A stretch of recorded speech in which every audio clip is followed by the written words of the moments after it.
பகவான் கிருஷ்ணர் காக்கும் கடவுள் விஷ்ணுவின் 9வது அவதாரம் என புராணங்கள் கூறுகின்றன.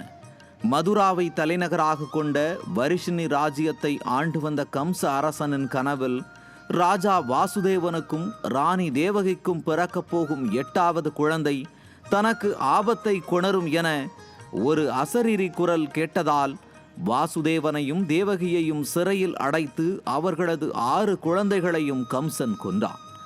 தேவகியின் வயிற்றில் இருந்த 8வது குழந்தையான பலராமர் தெய்வ சக்தியினால் வாசுதேவனின் இன்னொரு மனைவியான ரோகிணியின் கருவுக்குள் சென்றது. மீண்டும் தேவகி கருவுற்று ஆவணி மாதம் தேய்பிறையின் 8ஆம் நாளன்று கிருஷ்ணர் பிறந்த அந்நாளே கிருஷ்ண ஜெயந்தி என்று அழைக்கப்படுகிறது.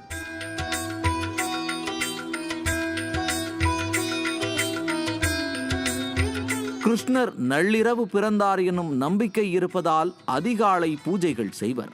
வீட்டில் இருக்கும் பச்சிலம் குழந்தைகளுக்கு கிருஷ்ணர் வேடமிட்டு கால்களில் வெள்ளை வண்ணம் பூசி வீட்டினுள் நடக்க விடுவர். பகவான் கிருஷ்ணரே தங்களது வீட்டுக்குள் வந்ததாக குடும்பத்தினர் மகிழ்ச்சி அடைவார்கள்.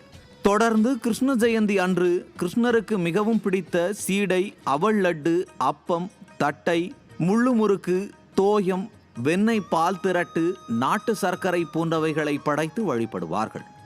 கிருஷ்ணர் 3 வயது வரை கோகுலத்திலும் 3 முதல் 6 வயது வரை பிருந்தாவனத்திலும் 7ஆம் வயதில் கோபியர்களுடனும் 8 முதல் 10 வயது வரை மதுராவிலும் வாழ்ந்தார்.